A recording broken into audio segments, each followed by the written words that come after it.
Hi, this is a video recording of the project presentation for the Image Processing and Computer Vision course at the University of Florida.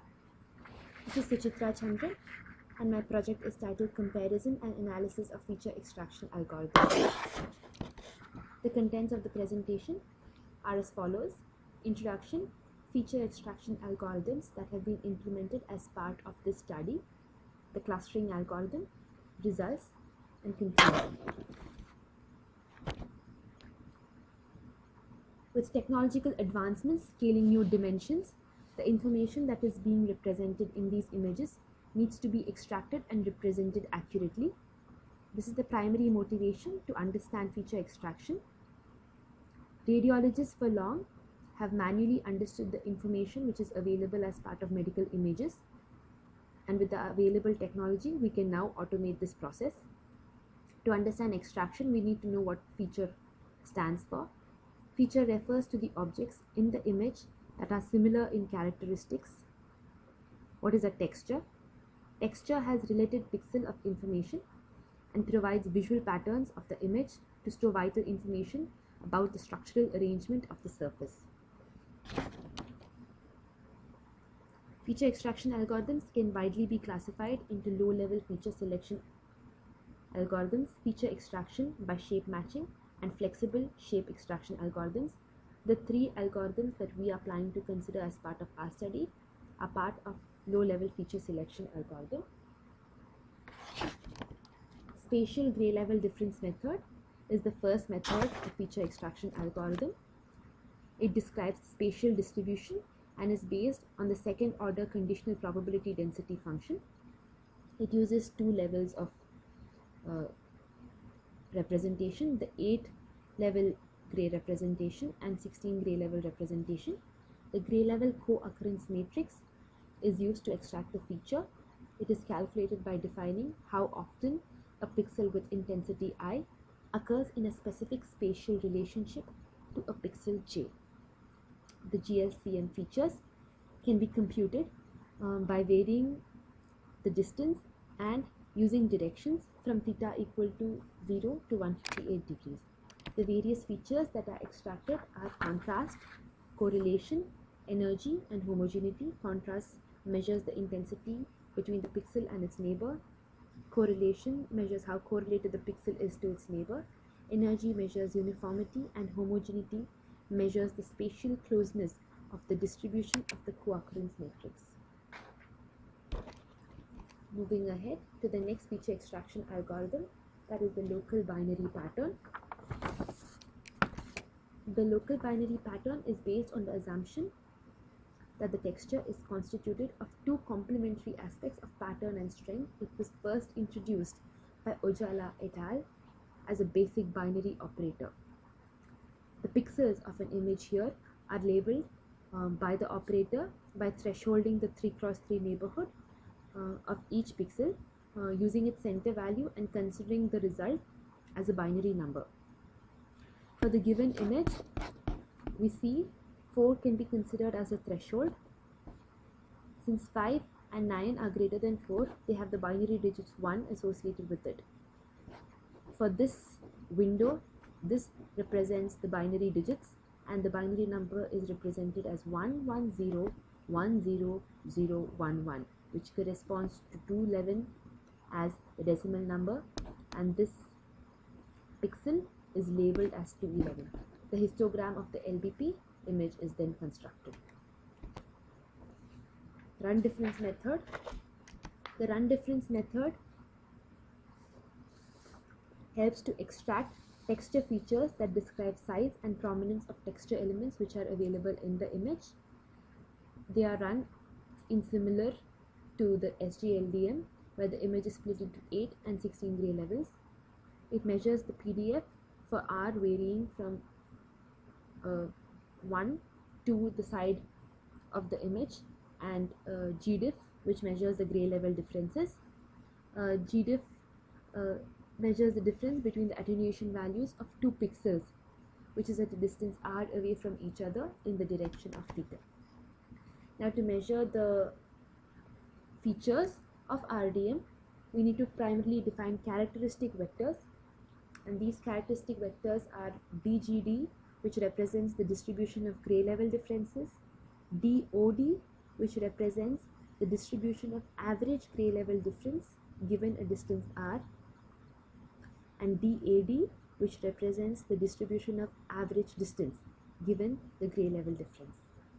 Using these three characteristic vectors, we can now define the features of RDM, namely large difference emphasis, which measures the predominance of large gray level differences, sharpness, which measures the contrast and definition in an image, second moment of DGD, which measures the variation of gray level differences, second moment of DOD, which measures the variation of average gray level differences, and long distance emphasis, which measures the prominence of large differences which are at a long distance from each other, which are present in the matrix.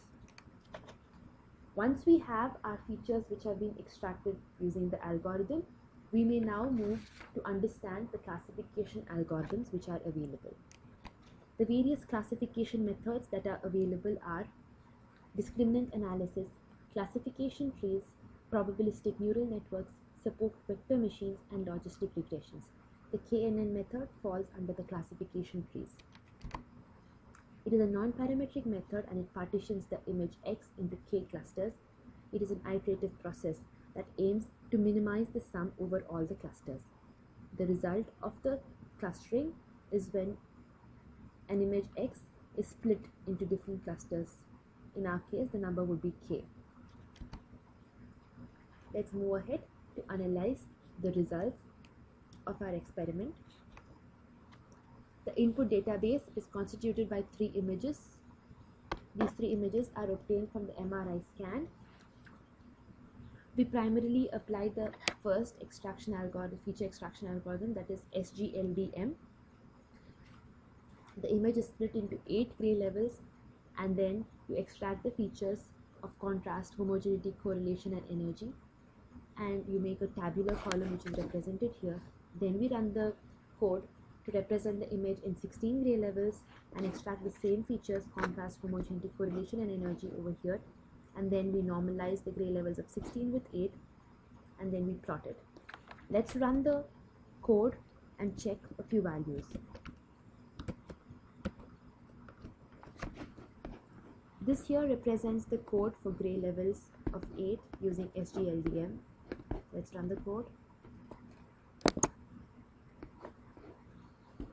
These are how we represent the image in 8 levels of grayscale. Out here we compute the gray level co-matrix, and out here we compute the various features, contrast, homogeneity, energy, and correlation of the image. Let us now check the output.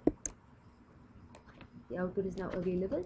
So stats is basically a structure which holds these features. So if we put stats.contrast, we will be able to find out the contrast, which is 5.179 for image named as images, and in our case images happens to be image 3. So let's check the value again. It is 5.179 and 5.179 it is for image 3 in our gray level representation. Let us check another parameter. Stats.say energy. The value is 0.0615, and in our case it is 0.0615. So based on this, once we normalize the gray levels of 16 with gray levels of 8, we then make a plot and understand the measurements better.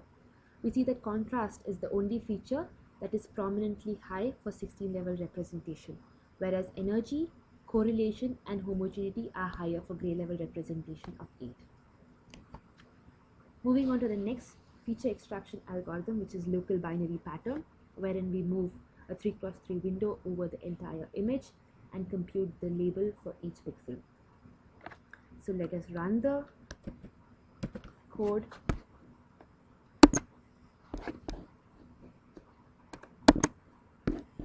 So over here we read the image, we convert it to a grayscale, and this is where we do the threshold checking for it. We convert it to a binary number using scale. Scale over here represents the weights. Okay, I think we have the output here.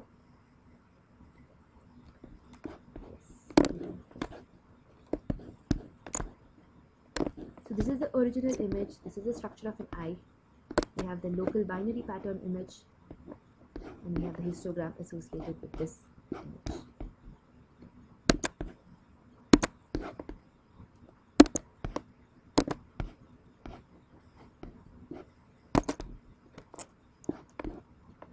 So these are the results for image 1, these are the results for image 2, and these are the results for image 3 which we just checked.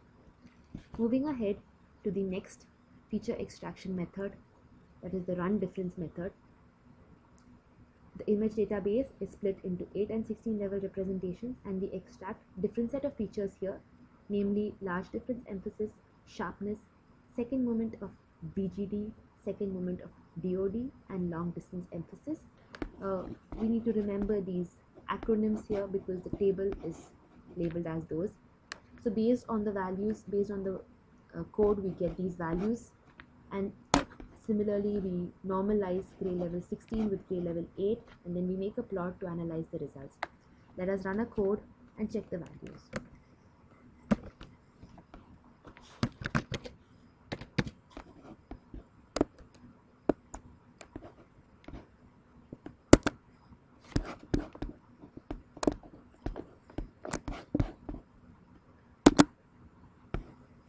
So this is the run difference method code. This is a 8 level representation wherein the image is being shifted 8 times, rotated 8 times. We calculate the gray level matrix, gray co-matrix here. We calculate the gray level differences over here.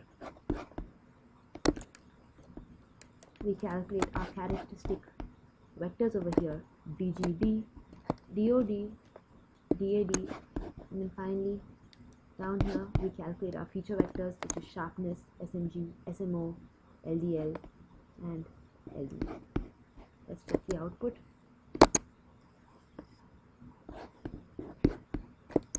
To check this output, it will be good enough if we check this structure, because it has all these 5 features as part of its matrix. So let's check this. So we see over here that RDM feature, the first feature is LDE. The first feature is LDE and its value is 6. Let's check the value here. The first value is 6 for image 3. The next feature value is of sharpness and it is 1283. Let's check the output. It is 1283. So similarly we get the values from the matrix, and then we make this table and do the plotting for this. As we see in this plot, sharpness, SMO, and long distance emphasis are higher for gray level representation of 16, while SMG and LDE are higher for 8 level representations. Moving ahead to the clustering algorithm, the input to the clustering algorithm would be the LBP image, and that image would be clustered into 3 partitions. So let us run and check the output. So they came in the clustering. So I will run it, and I have saved the image of the LBP output, and I run it with that as an input. So we see here that the number of clusters we have is 3. We've divided into 3 clusters over here, and there you go, we have our output. So let me show you the output. So this is our original image. These are the objects in cluster 1. These are the objects in cluster 2. And these are the objects in cluster 3. So as we see, the original image has some amount of extracted features in cluster 1, cluster 2 and cluster 3. They represent the original image differently. So we are able to detect and understand the image in a much better way. So these are the results for image 1, these are the results for image 2, and these are the results for image 3. To end with the conclusion, we saw that with increase in representation of gray levels, contrast and sharpness increased. The LBP image highlights the features, and the image partitioning done by KNN helps to represent details with more significance. Thank you.